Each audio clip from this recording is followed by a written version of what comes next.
আসসালামু আলাইকুম। আজ আমি আপনাদের তৈরি করে দেখাবো হোটেল স্টাইলে ফ্রাইড রাইস রেসিপি। এই রেসিপিটা যদি ফলো করেন তাহলে বাসায় আপনারা রেস্টুরেন্টের সাথে ফ্রাইড রাইস খেতে পারবেন। আর হ্যাঁ, আমার চ্যানেলে অনেক নতুন নতুন ভিডিও আছে, আপনারা চাইলে ঘুরে আসতে পারেন। আর আমার চ্যানেলটাকে যদি ভালো লাগে অবশ্যই সাবস্ক্রাইব করে দেবেন।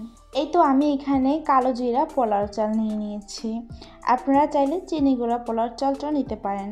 অবশ্যই এই রেসিপিতে চিনি গুঁড়া পোলাওর চাল অথবা কালো জিরা পোলাওর চাল নিতে হবে।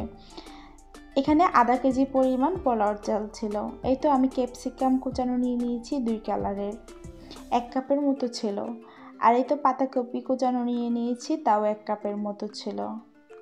তারপর বটবটি এইভাবে স্লাইস করে নিয়েছি, তাও 1 কাপের কম ছিল। এই তো গাজর আমি স্কোয়ার কাটিং করে নিয়েছি, এটাও 1 কাপের কম ছিল। মটরশুঁটি নিয়ে নিয়েছি, তাও 1 কাপের কম ছিল। মোটামুটি হাফ কাপের মতোই ছিল। এই রেসিপিতে আপনারা যে কোনো সবজি ইউজ করতে পারবেন, তবে কালারফুল হলে দেখতে সুন্দর লাগে। এই তো আমি এখানে চিকেনের বুকের অংশটা নিয়ে নিয়েছি, ছোট ছোট ফালি করে সয়া সস আর সামান্য পরিমাণ লেবুর রস মিশিয়ে দিয়েছি। দিয়ে আমি প্রায় আধা ঘন্টার মতো ম্যারিনেট করে রেখেছি। এই তো আমি এখানে চিংড়ি মাছও নিয়েছি প্রায় হাফ কাপের মতো, সামান্য পরিমাণ সয়া সস, সামান্য পরিমাণ মরিচের গুঁড়ো আর লেবুর রস দিয়ে ম্যারিনেট করে নিয়েছিলাম। এই তো আমি এখানে পেঁয়াজ এরকম স্লাইস করে নিয়েছি। আসলে এভাবেই করতে হবে, এর কোনো মানে নেই, দেখার সৌন্দর্যের কারণে এভাবে আমি রাউন্ড রাউন্ড করে কাট করে নিয়েছি। আপনারা চাইলে যে কোনো কাটিং দিয়ে নিতে পারেন। এই তো এই উপকরণগুলোই আমাদের লাগবে, তাছাড়াও লাগবে তেল, লবণ, আরও অনেক কিছু, সেটা আমি ধাপে ধাপে দেখিয়ে দিচ্ছি। সবজিগুলো রান্না করার আগে প্রথমেই আমি ভাতটা রান্না করে নিব। এই তো আমি একটা পাতিল বসিয়ে দিয়েছি, আর পাতিলে দিয়ে দিচ্ছি আমি পরিমাণ মতো পানি। অবশ্যই এমন পরিমাণে পানি দিতে হবে যাতে করে চালগুলো ডুবে থাকে, ভাতের মতো করে রান্না করা যায়। এই তো প্রথমেই দিয়ে দিচ্ছি আমি পানিতে তেল 1 টেবিল চা চামচের মতো আর পরিমাণ মতো লবণ দিয়ে যখন বয়েল চলে আসবে তখন আমি ধুয়ে রাখা চালগুলো দিয়ে দিচ্ছি। ওই যে আমি কালো জিরা পোলার চালগুলো রেখেছিলাম আধা কেজি পরিমাণ, সেগুলো আমি ধুয়ে দিয়ে দিচ্ছি। দিয়ে আমি একটা নাড়াচাড়া দিব, নয়তোবা দেখা যাবে নিচে দলা পাকিয়ে গিয়েছে। এই তো আমি নাড়াচাড়া দিয়ে মিশিয়ে দিচ্ছি। এমন পরিমাণে সিদ্ধ করতে হবে যাতে করে প্রায় 60% মতো সিদ্ধ হয়ে যায়। অবশ্যই এমনভাবে সিদ্ধ করবেন না যাতে করে একদমই পরিপূর্ণ গলে যায় বা ভাত হয়ে যায়। আশা করি বুঝতে পেরেছেন। এই তো আমার মোটামুটি হয়ে এসেছে, প্রায় আমি 60% মতো সিদ্ধ করে নিয়েছি। এখন আমি পানিটা সেঁকে নেব। এই তো দেখতেই পাচ্ছেন আমি পানিটা সেঁকে নিয়েছি। এখন যেই তাপটা আছে এতেই পরিপূর্ণ সিদ্ধ হয়ে আসবে, প্রায় 90% মতোই সিদ্ধ হয়ে আসবে। আশা করি আপনারা বুঝতে পেরেছেন। আর এই পর্যায়ে বলি, যদি দেখেন যে ভাতটা আসলেই নরম হয়ে গিয়েছে তখন আপনারা সাথে সাথে ঠান্ডা পানি দিয়ে ধুয়ে নেবেন, এতে করে যে সিদ্ধ হওয়ার প্রসেসিংটা থাকে সেটা চলে যাবে। আশা করি বুঝতে পেরেছেন। মোটামুটি একটা চাল চাল ভাতের আমাদের প্রয়োজন হবে, একদম পুরোপুরি সিদ্ধ হওয়া ভাত আমাদের কিন্তু এই রেসিপিতে হবে না।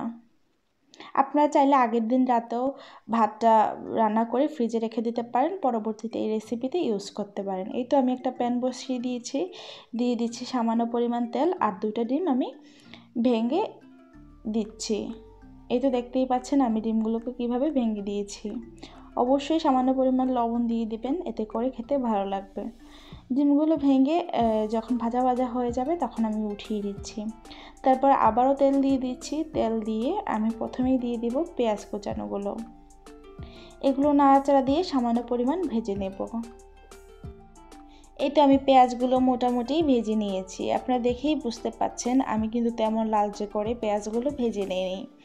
মোটামুটি একটু ভেজে আমি সবজিগুলো দিয়ে দিব।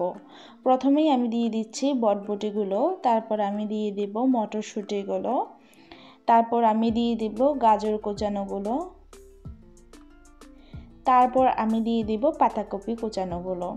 এই পর্যায়ে আপনাদের আমি বলি সবজির কাটিংটা আপনাদের যেইভাবে ইচ্ছে আপনারা সেভাবে করে নিতে পারেন, কোনো সমস্যা নেই। তবে বলবো ছোট ছোট করে টুকরো করে নিলে দেখতে সুন্দর লাগে বা খেতেও ভালো লাগে। আর ক্যাপসিকামগুলো আমি এখন দিব না, কারণ একদম প্রথম পর্যায়ে দিলে দেখা যাবে পরবর্তীতে ভর্তা হয়ে গিয়েছে, যেহেতু একদমই নরম সবজি। এটা আমি 1 চা চামচ অয়েস্টার সস দিয়ে দিচ্ছি।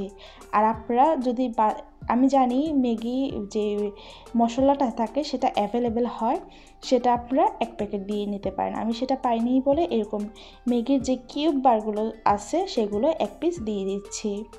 আশা করি আপনারা বুঝতে পেরেছেন। এটা ম্যাগি পাউডারেরই কাজ করে। এই তো আমি দিয়ে ভালো করে নাড়াচাড়া দিয়ে মিশিয়ে দিচ্ছি। এই পর্যায়ে আমি একদমই লবণ দেব না, যেহেতু অয়েস্টার সস দিয়েছি, এই যে ম্যাগির কিউব বার দিয়েছি, এগুলোতে প্রচুর পরিমাণে লবণ থাকে। আশা করি বুঝতে পেরেছেন। এই তো আমি দিয়ে নাড়াচাড়া দিয়ে মিশিয়ে দিচ্ছি।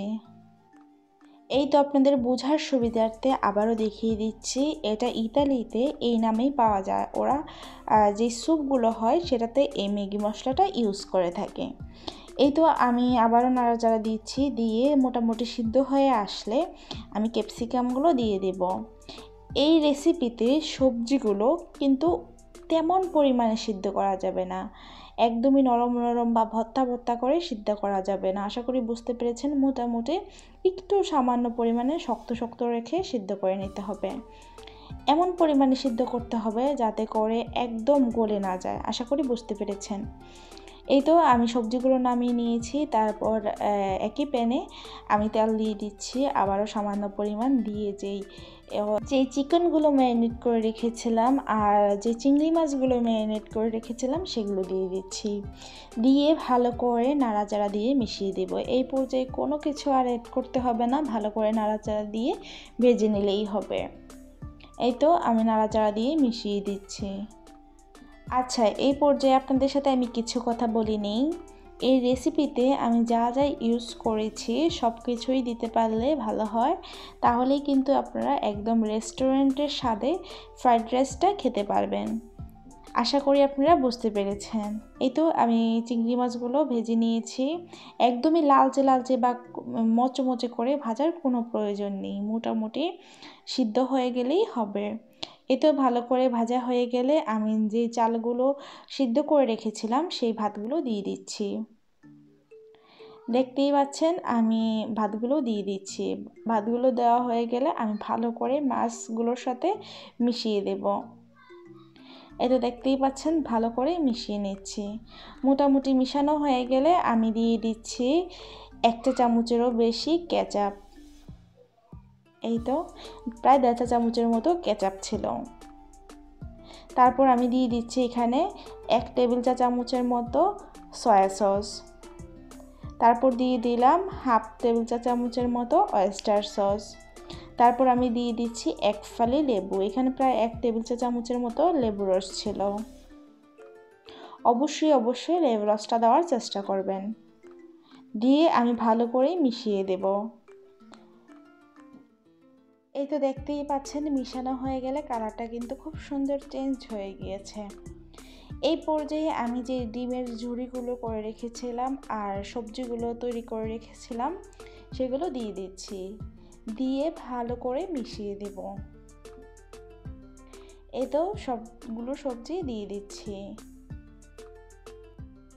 এই পর্যায়ে এসে আমি একটা কথা বলি, আপনারা চাইলে এই পর্যায়ে 1 চা চামচের মতো টেস্টিং সল্ট ইউজ করতে পারেন। যেহেতু এটা একটা চাইনিজ খাবার, অবশ্যই রেস্টুরেন্টগুলোতে টেস্টিং সল্ট ইউজ করে থাকে। আমি আর এখানে দিয়ে দেখাচ্ছি না।